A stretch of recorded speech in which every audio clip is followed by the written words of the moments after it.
ಹಳೆಯ ಚಿನ್ನದ ಒಡವೆನ ಅಧಿಕ ಬೆಲೆಗೆ ಮಾರಬೇಕೆ? ಅಂದ್ರೆ ಆಟಿಕಾಗೆ ಕಾಲ್ ಮಾಡಿ 8880 ಅಟ್ಟಿಕಾ ಗೋಲ್ಡ್ ಕಂಪನಿ. ಸದನದಲ್ಲಿ ಮತ್ತೊಮ್ಮೆ ಸಚಿವ ಬಿ ನಾಗೇಂದ್ರ ಅವರ ರಾಜೀನಾಮೆಗೆ ಒತ್ತಾಯಿಸಿ ವಿಪಕ್ಷಗಳು ಇವತ್ತು ಗಲಾಟೆ ಮಾಡೋ ಸಾಧ್ಯತೆ. ಇದು ಸದನದ ಒಳಗಡೆ ಆದ್ರೆ ಸದನದ ಹೊರಗಡೆ ಫ್ರೀಡಂ ಪಾರ್ಕ್ ನಲ್ಲಿ ಇವತ್ತು ವಿಪಕ್ಷಗಳು ಇದನ್ನೇ ಅತಿ ದೊಡ್ಡ ಅಸ್ತ್ರ ಮಾಡ್ಕೊಳ್ಳೋ ಮೂಲಕ ಬಿ ನಾಗೇಂದ್ರ ಅವರ ರಾಜೀನಾಮೆ ಪಡೆದುಕೊಳ್ಳೋ ತನಕ ಕೂಡ ಹೋರಾಟವನ್ನ ನಿಲ್ಲಿಸೋ ಮಾತೇ ಇಲ್ಲ ಅಂತ ವಿಪಕ್ಷಗಳು ಪಟ್ಟು ಹಿಡಿದಿದೆ. ವಿಪಕ್ಷಗಳ ಈ ಹೋರಾಟಕ್ಕೆ ಸರ್ಕಾರ ಮಣಿಯುತ್ತಾ, ಆ ಮೂಲಕ ಬಿ ನಾಗೇಂದ್ರ ಅವರ ರಾಜೀನಾಮೆ ಪಡೆದುಕೊಳ್ಳುತ್ತಾ ಅನ್ನುವಂಥ ಪ್ರಶ್ನೆಗೆ ಇಲ್ಲ ಅನ್ನುವಂಥ ಉತ್ತರ ಸಿಗ್ತಾ ಇದೆ ಸರ್ಕಾರದ ಕಡೆಯಿಂದ. ಮತ್ತೆ ಜೋರಾಗ್ತಾ ಇದೆ ವಾಲ್ಮೀಕಿ ಹಗರಣದ ಕಿಚ್ಚು.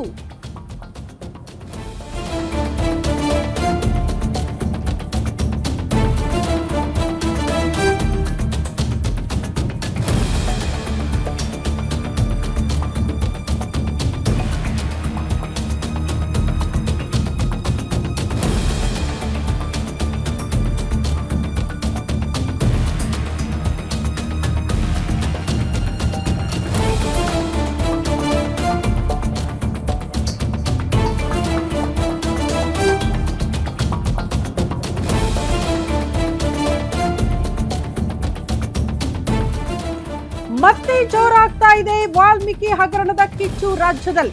ಸಚಿವ ಬಿ ನಾಗೇಂದ್ರ ರಾಜೀನಾಮೆಗೆ ವಿಪಕ್ಷಗಳ ಬಿಗಿ ಪಟ್ಟು.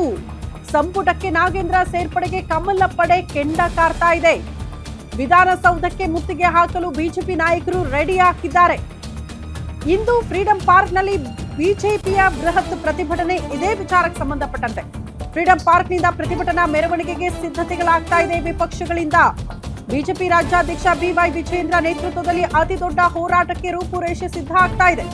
ವಿಪಕ್ಷ ನಾಯಕ ಆರ್ ಅಶೋಕ್ ಸೇರಿದಂತೆ ಹಲವು ನಾಯಕರು ಹೋರಾಟದಲ್ಲಿ ಭಾಗಿಯಾಗಲಿದ್ದಾರೆ. ಬಿಜೆಪಿ ಪ್ರತಿಭಟನೆಯ ಹಿನ್ನೆಲೆ ಫ್ರೀಡಂ ಪಾರ್ಕ್ ಬಳಿ ಬಿಗಿ ಭದ್ರತೆಯನ್ನು ಒದಗಿಸಲಾಗಿದೆ. 185 ಕೋಟಿ ಹಗರಣ ವಾಲ್ಮೀಕಿಯಲ್ಲಿ ಆಗಿರೋದು. ಬಿ ನಾಗೇಂದ್ರ ಅವರೇ ಸಚಿವರಾಗಿದ್ರು. ಒಬ್ಬ ಪ್ರಾಮಾಣಿಕ ಅಧಿಕಾರಿಯ ಆತ್ಮಹತ್ಯೆ ಕೂಡ ಆಗೋಗಿದೆ ಹಗರಣಕ್ಕೆ ಸಂಬಂಧಪಟ್ಟಂತೆ. ಡೆತ್ ನೋಟ್ ನಲ್ಲಿ ಬಿ ನಾಗೇಂದ್ರ ಅವರ ಹೆಸರು ಉಲ್ಲೇಖ ಆಗಿರ್ಲಿಲ್ಲ, ಬದಲಾಗಿ ಬೇರೆ ಅಧಿಕಾರಿಗಳ ಹೆಸರನ್ನ ಉಲ್ಲೇಖ ಮಾಡಿದ್ರು. ಆದ್ರೆ ಇಲಾಖೆಯ ಜವಾಬ್ದಾರಿ ಹೊತ್ತಿರುವಂತಹ ಬಿ ನಾಗೇಂದ್ರ ಅವರು ಅವರ ಗಮನಕ್ಕಿಲ್ಲದೆ ಇಷ್ಟು ದೊಡ್ಡ ಹಗರಣ ಆಗೋದಕ್ಕೆ ಸಾಧ್ಯನಾ ಅನ್ನುವಂತಹ ಪ್ರಶ್ನೆ ಬಂದಾಗ ಮುಜುಗರದಿಂದ ತಪ್ಪಿಸಿಕೊಳ್ಳೋದಕ್ಕೆ ಈ ಹಿಂದೆ ಸಿದ್ದರಾಮಯ್ಯನವರು ಬಿ ನಾಗೇಂದ್ರ ಅವರ ರಾಜೀನಾಮೆಯನ್ನ ಪಡೆದುಕೊಂಡ್ರು. ಎಷ್ಟು ನಗ್ನಗ್ತಾ ಡಿ ಕೆ ಶಿವಕುಮಾರ್ ಮತ್ತು ಸಿದ್ದರಾಮಯ್ಯನವರು ಇವರ ರಾಜೀನಾಮೆ ಪಡೆದುಕೊಂಡಾಗ ಆ ಒಂದಷ್ಟು ಫೋಟೋಗಳಿತ್ತಲ್ಲ, ಆರಾಮಾಗಿರು, ಡೋಂಟ್ ವರಿ, ಮುಂದಿನ ಬಾರಿ ಮತ್ತೆ ನಿನ್ನನ್ನ ಸಚಿವನಾಗಿ ಮಾಡೇ ಮಾಡ್ತೀವಿ ಅನ್ನೋ ರೀತಿಯಲ್ಲೇ ಒಂದು ಸಂದೇಶ ಕೊಟ್ಟಂಗಿತ್ತು. ಅದಾದ ಬಳಿಕ ಚುನಾವಣೆಯಲ್ಲೇ ಓಪನ್ ಅಪ್ ಆಗಿ ಮತ್ತೊಮ್ಮೆ ಸಂಪುಟಕ್ಕೆ ಸೇರ್ಪಡೆ ಮಾಡ್ಕೊಳ್ತೀವಿ ಅಂದ್ರು, ಅದನ್ನ ಉಳಿಸ್ಕೊಂಡಿದ್ದಾರೆ. ನಾಗೇಂದ್ರ ವಿಚಾರದಲ್ಲಿ ಸರ್ಕಾರಕ್ಕೆ ಒತ್ತಡ ಜಾಸ್ತಿ ಆಗ್ತಾ ಇದೆ. ನಾಗೇಂದ್ರ ರಾಜೀನಾಮೆಗೆ ಒತ್ತಾಯಿಸಿ ಸದನದಲ್ಲೂ ಕೂಡ ಅತಿ ದೊಡ್ಡ ಹೋರಾಟ. ಸದನದ ಸಮಯ ಇದಕ್ಕೆ ವ್ಯರ್ಥ ಆಗಿದೆ ಇಷ್ಟು ದಿನಗಳ ಕಾಲ, ಮತ್ತೆ ಇವತ್ತು ಅದೇ ಸದ್ದಾಗುತ್ತೆ ಅಂತ. ನಿತ್ಯ ವಿಪಕ್ಷಗಳ ಗದ್ದಲ ಗಲಾಟೆ. ಬಿ ನಾಗೇಂದ್ರ ಅವರ ವಿಚಾರಕ್ಕೆ ಸಂಬಂಧಪಟ್ಟಂತೆ ಯಾವುದೇ ವಿಷಯಗಳ ಬಗ್ಗೆ ಇಲ್ಲಿ ತನಕ ಸುದೀರ್ಘವಾಗಿ ಚರ್ಚೆ ಆಗ್ಲೇ ಇಲ್ಲ. ರಾಜೀನಾಮೆ ನೀಡೋ ತನಕ ಸದನ ನಡೆಯಕ್ ಬಿಡಲ್ಲ, ಬೇರೆ ವಿಚಾರಗಳ ಬಗ್ಗೆ ಪ್ರಸ್ತಾಪ ಮಾಡಕ್ ಬಿಡಲ್ಲ ಅನ್ನೋ ರೀತಿಯಲ್ಲಿ ವಿಪಕ್ಷಗಳ ನಡವಳಿಕೆ ಇದೆ. ವಿಪಕ್ಷಗಳ ಹೋರಾಟದ ಹಿನ್ನೆಲೆ ಮತ್ತಷ್ಟು ಕಾವೇರಲಿದೆ ಕಲಾಪ. ಸದನದ ಒಳಗೂ ಹೊರಗೂ ವಾಲ್ಮೀಕಿ ಹಗರಣದ ಸದ್ದು. ನಾಗೇಂದ್ರ ವಿಚಾರದಲ್ಲಿ ಸರ್ಕಾರದ ಮೇಲೆ ಒತ್ತಡ ಜಾಸ್ತಿ ಆಗ್ತಾ ಇದೆ ವಿಪಕ್ಷಗಳಿಂದ. ಇದೇ ರೀತಿ ಒತ್ತಡಕ್ಕೆ ಸಿದ್ದರಾಮಯ್ಯನವರು ರಾಜೀನಾಮೆ ಪಡ್ಕೊಂಡ್ರು. ಸ್ವಲ್ಪ ದಿನ ಆರಾಮಾಗಿರೋ ಕೇಸ್ ಮುಗಿಯೋ ತನಕ ಅಂತ. ಬಟ್ ಕೇಸ್ ಇನ್ನು ಪ್ರಗತಿಯಲ್ಲಿದೆ, ನಡೀತಾ ಇದೆ. ಇನ್ನೂ ಕೂಡ ಯಾರಿಗೂ ಕ್ಲೀನ್ ಚಿಟ್ ಸಿಕ್ಕಿಲ್ಲ ಈ ಪ್ರಕರಣದಲ್ಲಿ. ಅಷ್ಟೊತ್ತಿಗೆ ಬಿ ನಾಗೇಂದ್ರ ಅವ್ರನ್ನ ಮತ್ತೊಮ್ಮೆ ಸಂಪುಟಕ್ಕೆ ಸೇರ್ಪಡೆ ಮಾಡಿಕೊಂಡಿದ್ದಕ್ಕೇನೆ ವಿಪಕ್ಷಗಳ ಹೋರಾಟ. ದುಡ್ಡು ಎಲ್ಲೂ ಹೋಗಿಲ್ಲ, ವಾಪಸ್ ತಂದಿದ್ದಾರೆ ಅಧಿಕಾರಿಗಳು ತನಿಖೆ ಮಾಡಿದಾಗ. ಬಟ್ ಬೇರೆ ಬೇರೆ ಮೂಲಗಳಿಗೆಲ್ಲ ಟ್ರಾನ್ಸ್ಫರ್ ಆಗಿತ್ತಲ್ಲ, ಆ ದುಡ್ಡು ವಾಪಸ್ ಬಂದರೂ ಕೂಡ ಹಗರಣನೇ.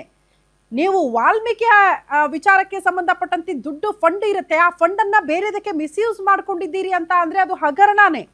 ನೀವು ದುಡ್ಡು ಬಂದಿರಬಹುದು, ಬಟ್ ಅದರಲ್ಲಿ ಭಾಗಿಯಾಗಿದ್ದೀರಲ್ಲ, ಇಲಾಖೆಯ ಜವಾಬ್ದಾರಿ ಹೊತ್ತಿದ್ದೀರಲ್ಲ.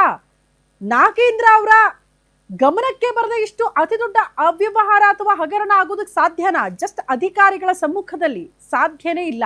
ಹಂಗಾಗಿ ವಿಪಕ್ಷಗಳು ಇದೇ ವಿಚಾರ ಇಟ್ಕೊಂಡು ಹಠಕ್ಕೆ ಬಿದ್ದು ಹೋರಾಟ ಮಾಡಿದಾಗ ಸಿದ್ದರಾಮಯ್ಯನವರು ಮುಜುಗರದಿಂದ ತಪ್ಪಿಸ್ಕೊಳ್ಬೇಕು ತಾತ್ಕಾಲಿಕವಾಗಿ ಅಂತ ನಾಗೇಂದ್ರ ಅವರ ರಾಜೀನಾಮೆಯನ್ನು ಪಡ್ಕೊಂಡ್ರು.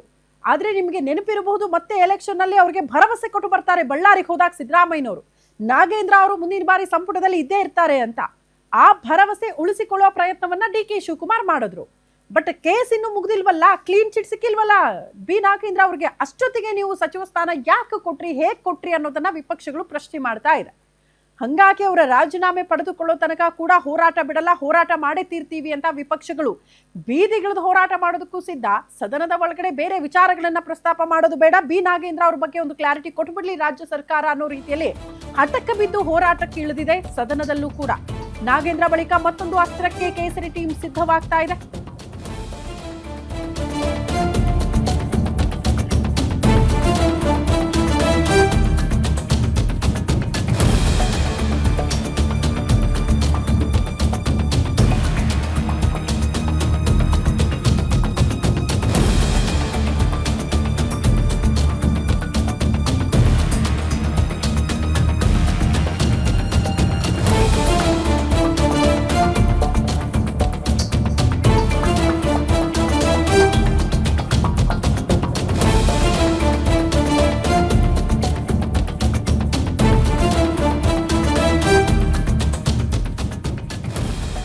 ನಾಗೇಂದ್ರ ಬಳಿಕ ಮತ್ತೊಂದು ಅಸ್ತ್ರ ಸಿದ್ಧವಾಗ್ತಾ ಇದೆ. ನಾಗೇಂದ್ರ ಬಳಿಕ ಮತ್ತೊಂದು ಅಸ್ತ್ರಕ್ಕೆ ವಿಪಕ್ಷಗಳ ಸಿದ್ಧತೆ.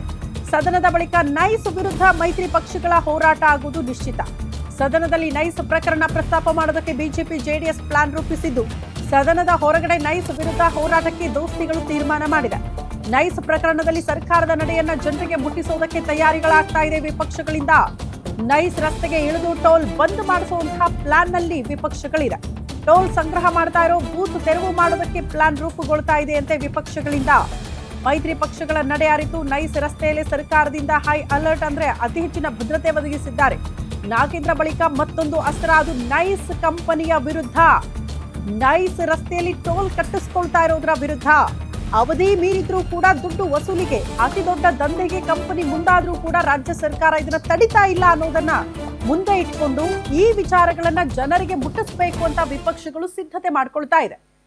ಹಾಗಾಗಿ ನೈಸ್, ಮತ್ತೊಂದು ಕಡೆ ಬಿಡದಿ ಟೌನ್ಶಿಪ್ ಯೋಜನೆ ವಿಚಾರ, ಇದೆಲ್ಲವನ್ನ ಮುಂದೆ ಇಟ್ಕೊಂಡು ಅತಿ ದೊಡ್ಡ ಹೋರಾಟ ಮಾಡಬೇಕು ಅಂತ ಪ್ಲಾನ್ಗಳಾಗ್ತಾ ಇದೆ. ನೈಸ್ ಕಂಪನಿಯ ವಿರುದ್ಧ ಯಾಕಿಷ್ಟು ಆಕ್ರೋಶ ಅಂದ್ರೆ, ಒಂದು ಅವಧಿ ಮೀರಿ ಟೋಲ್ ಸಂಗ್ರಹ ಮತ್ತು ನೀವು ಏನೆಲ್ಲ ಷರತ್ತುಗಳಿತ್ತಲ್ಲ, ಈ ನೈಸ್ ರಸ್ತೆಯನ್ನ ನಿರ್ಮಾಣ ಮಾಡುವಾಗ 5 ಟೌನ್ಶಿಪ್ಗಳಿರಬೇಕು, ಇಷ್ಟು ಕಿಲೋಮೀಟರ್ ಪೆರಿಫೆರಲ್ ರಸ್ತೆ ಇರಬೇಕು, ಹಿಂಗೆ ಇರಬೇಕು ಆ ರಸ್ತೆ ಅಂತ, ಆ ಷರತ್ತುಗಳನ್ನ ಮೀರಿ ಅನಧಿಕೃತವಾಗಿ ರಸ್ತೆ ನಿರ್ಮಿಸಿದ್ರೂ ಕೂಡ ಜನರಿಂದ ದುಡ್ಡು ವಸೂಲಿ ಮಾಡಿದೆ ಈ ಕಂಪನಿ ಅನ್ನುವಂತಹ ವಿಚಾರವನ್ನ ಮುಂದಿಟ್ಕೊಂಡು ಹೋರಾಟಕ್ಕೆ ಮುಂದೆ ಆಗ್ತಾ ಇದ್ದಾರೆ ವಿಪಕ್ಷಗಳು. ಮತ್ತು ಹೈಕೋರ್ಟ್ನ ನಿರ್ದೇಶನ ಫಾಲೋ ಮಾಡ್ತಾ ಇಲ್ಲ ಅನ್ನುವಂಥ ಆಕ್ರೋಶ ಕೂಡ ಇದೆ. ಈ ಬಗ್ಗೆ ಮತ್ತಷ್ಟು ಡೀಟೇಲ್ಸ್ ಅನ್ನ ಕೊಡ್ತಾ ಹೋಗ್ತಾರೆ ಸ್ಪೆಷಲ್ ಕರೆಸ್ಪಾಂಡೆಂಟ್ ವೀರೇಶ್ ತಾನಿ ನೇರ ಸಂಪರ್ಕದಲ್ಲಿ ಜಾಯಿನ್ ಆಗ್ತಿದ್ದಾರೆ. ವೀರೇಶ್, ವಿಪಕ್ಷಗಳ ಬತ್ತಳಿಕೆಯಲ್ಲಿ ಸಾಲು ಸಾಲು ಅಸ್ತ್ರಗಳು, ಬಟ್ ಸಮರ್ಥವಾಗಿ ನಿಭಾಯಿಸಬೇಕು, ಸರ್ಕಾರವನ್ನ ಕಟ್ಟಾಕಬೇಕು, ಆ ರೀತಿ ಪ್ಲಾನಿಂಗ್ ಆಗಿದೆಯಾ? ಈ ಹೋರಾಟಗಳು ಯಶಸ್ವಿ ಆಗತ್ತೆ ಅಂತ ಅನ್ಸುತ್ತಾ? ಮತ್ತು ಮೈತ್ರಿ ಒಗ್ಗಟ್ಟಾಗಿ ಹೋಗುತ್ತಾ ಈ ಹೋರಾಟದಲ್ಲಿ ಅನ್ನೋದು ಪ್ರಶ್ನೆ ಇದೆ. ಖಂಡಿತವಾಗಿಯೂ ಶ್ರುತಿ, ಮೈತ್ರಿ ಪಕ್ಷಗಳು ಒಗ್ಗಟ್ಟಾಗಿಯೇ ಸರ್ಕಾರವನ್ನು ಕಟ್ಟಿ ಹಾಕುವಂಥ ಪ್ರಯತ್ನವನ್ನು ಮಾಡ್ತಾ ಇರುವಂಥದ್ದು ಸ್ಪಷ್ಟವಾಗಿ ಗೋಚರ ಆಗ್ತಾ ಇರುವಂಥದ್ದು. ಕಳೆದ 5 ದಿನಗಳಿಂದ ಅಂದರೆ ಕಳೆದ ವಾರ ನಡೆದಿರ್ತಕ್ಕಂಥ ಇಡೀ ಉಭಯ ಸದನಗಳಲ್ಲೂ ಸಹ ನಾಗೇಂದ್ರ ವಿಚಾರವನ್ನು ಇಟ್ಕೊಂಡು ವಿನೂತನವಾಗಿ ಬಿಜೆಪಿ ಮತ್ತು JDSನ ನಾಯಕರುಗಳು ವಿನೂತನವಾಗಿ ಪ್ರತಿಭಟನೆಯನ್ನು ಮಾಡಿ ಸರ್ಕಾರವನ್ನು ಕಟ್ಟಿ ಹಾಕುವಂಥ ಪ್ರಯತ್ನವನ್ನು ಮಾಡಿದರು. ನಾಗೇಂದ್ರ ಅವರು ರಾಜೀನಾಮೆಯನ್ನು ಕೊಡಲೇಬೇಕು, ಅಲ್ಲಿವರೆಗೂ ಸಹ ನಾವು ಸದನವನ್ನು ನಡೀಲಿಕ್ಕೆ ಬಿಡಲ್ಲ ಅಂತ ಹೇಳಿ ಈಗಲೂ ಸಹ ಬಿಜೆಪಿ ಮತ್ತು JDSನ ನಾಯಕರುಗಳು ಹೋರಾಟವನ್ನು ಮುಂದುವರಿಸ್ತಾ ಇರುವಂಥದ್ದು. ಆ ಹೋರಾಟ ಇವತ್ತು ಸಹ ಮುಂದುವರಿಯುವಂಥ ಸಾಧ್ಯತೆಗಳು ಇರುವಂಥದ್ದು. ಬಹುತೇಕವಾಗಿ ಇನ್ನು 3 ದಿನಗಳ ಕಾಲ ಉಭಯ ಸದನಗಳ ಕಲಾಪ ನಡೆಯುವಂಥದ್ದು. ಆ 3 ದಿನಗಳು ಸಹ ನಾಗೇಂದ್ರ ವಿಚಾರವನ್ನೇ ಇಟ್ಕೊಂಡು ಸಂಪೂರ್ಣವಾಗಿ ಇಡೀ ಈ ಬಾರಿಯ ಕಲಾಪವನ್ನು ನಾಗೇಂದ್ರ ವಿಚಾರಕ್ಕೇ ಪಟ್ಟು ಹಿಡಿದುಕೊಂಡು ಕುಳಿತುಕೊಂಡು ನಾಗೇಂದ್ರ ಅವರ ರಾಜೀನಾಮೆಯನ್ನು ಪಡೆದುಕೊಳ್ಳಲೇಬೇಕು ಅನ್ನೋ ಒಂದು ನಿಟ್ಟಿನಲ್ಲೇ ಬಿಜೆಪಿ ಮತ್ತು JDSನ ನಾಯಕರುಗಳು ಹೋರಾಟವನ್ನು ಮಾಡ್ತಾ ಇರುವಂಥದ್ದು. ಆದರೆ ಸರ್ಕಾರವೂ ಸಹ ಅಷ್ಟೇ ಪ್ರಬಲವಾಗಿ ನಾಗೇಂದ್ರ ಅವರ ಬೆನ್ನಿಗೆ ನಿಂತ್ಕೊಂಡು ನಾಗೇಂದ್ರ ಅವರಿಂದ ಯಾವುದೇ ಕಾರಣಕ್ಕೂ ಸಹ ನಾವು ರಾಜೀನಾಮೆಯನ್ನು ಪಡೆದುಕೊಳ್ಳಲ್ಲ, ಯಾಕಂತಂದ್ರೆ ನಾಗೇಂದ್ರ ಅವರ ವಿಚಾರಕ್ಕೆ ಸಂಬಂಧಿಸಿದಂತೆ ವಾಲ್ಮೀಕಿ ನಿಗಮದ ಹಗರಣದಲ್ಲಿ ಆಗಿರತಕ್ಕಂಥ ಸಂಪೂರ್ಣವಾದಂಥ ಹಣ 187 ಕೋಟಿ ರೂಪಾಯಿ ಹಣ ಸಂಪೂರ್ಣವಾಗಿ ವಾಪಸ್ ಸರ್ಕಾರದ ಖಜಾನೆಗೆ ಬಂದಿದೆ, ಹೀಗಾಗಿ ನೀವು ಚರ್ಚೆಗೆ ಬನ್ನಿ ಅಂತ ಹೇಳಿ ಸರ್ಕಾರವು ಸಹ ವಿಪಕ್ಷಗಳಿಗೆ ಪ್ರತಿ ಸವಾಲನ್ನು ಹಾಕಿರುವಂಥದ್ದು. ಈ ಬಾರಿ ನಾಗೇಂದ್ರ ವಿಚಾರ ಅಷ್ಟೇ ಅಲ್ಲ, JDSನವರು ಸಹ ವಿನೂತನವಾಗಿ ಹೋರಾಟಕ್ಕೆ ಮುಂದಾಗ್ತಾ ಇರುವಂಥದ್ದು. ಈಗಾಗಲೇ ಕೇಂದ್ರ ಸಚಿವ HD ಕುಮಾರಸ್ವಾಮಿ ಅವರು ನೈಸ್ ವಿಚಾರದಲ್ಲಿ ಯಾರೂ ಸಹ ಟೋಲನ್ನು ಕಟ್ಟಬೇಡಿ ಅಂತ ಹೇಳಿ ಜನರಿಗೆ ಕರೆಯನ್ನು ಕೊಟ್ಟಿರುವಂಥದ್ದು. ಈ ವಿಚಾರ ಇವತ್ತು ಉಭಯ ಸದನಗಳಲ್ಲಿ ಪ್ರತಿಧ್ವನಿಸುವಂಥ ಸಾಧ್ಯತೆಗಳು ದಟ್ಟವಾಗಿರುವಂಥದ್ದು. ಯಾಕಂತಂದರೆ ಕುಮಾರಸ್ವಾಮಿ ಅವರು ಈ ಹೇಳಿಕೆ ಕೊಟ್ಟ ಬಳಿಕ ರಾಜ್ಯ ರಾಜಕಾರಣದಲ್ಲಿ ಸಾಕಷ್ಟು ಚರ್ಚೆಗಳು ಸಹ ಆಗ್ತಾ ಇರುವಂಥದ್ದು. ಇದೇ ವಿಚಾರವನ್ನು ಇಟ್ಕೊಂಡು ಇವತ್ತು JDSನ ನಾಯಕರುಗಳು ಈ ವಿಚಾರವನ್ನು ಸದನದಲ್ಲಿ ಮಂಡಿಸುವಂಥ ಸಾಧ್ಯತೆಗಳು ಇರುವಂಥದ್ದು. ಇದರ ಜೊತೆಗೂ ಸಹ ಈಗಾಗಲೇ ದಳಪತಿಗಳು ಬಿಡದಿ ವಿಚಾರಕ್ಕೆ ಸಂಬಂಧಿಸಿದಂತೆ ಹೋರಾಟವನ್ನು ಮಾಡ್ತಾ ಇರುವಂಥದ್ದು, ಪಾದಯಾತ್ರೆಯನ್ನು ಸಹ ಮಾಡಿರುವಂಥದ್ದು. ಬಿಡದಿ ವಿಚಾರದಲ್ಲಿ ಈ ಬಾರಿ ನಾವು ಸದನದಲ್ಲಿ ಚರ್ಚೆಯನ್ನು ಮಾಡ್ತೀವಿ ಅಂತ ಹೇಳಿ JDSನ ನಾಯಕರುಗಳು ಈಗಾಗಲೇ ಹೇಳಿದ್ರು. ಆ ವಿಚಾರವೂ ಸಹ ಈ ಬಾರಿಯ ಸದನದಲ್ಲಿ ಪ್ರಸ್ತಾಪ ಆಗುವಂಥ ಸಾಧ್ಯತೆಗಳು ಇರುವಂಥದ್ದು. ಬಿಜೆಪಿ ಮತ್ತು JDSನ ನಾಯಕರುಗಳು 3-4 ವಿಚಾರಗಳನ್ನು ಇಟ್ಕೊಂಡು ಸಂಪೂರ್ಣವಾಗಿ ಸರ್ಕಾರವನ್ನು ಕಟ್ಟಿ ಹಾಕಲಿಕ್ಕೆ ಮುಂದಾಗ್ತಾ ಇರುವಂಥದ್ದು.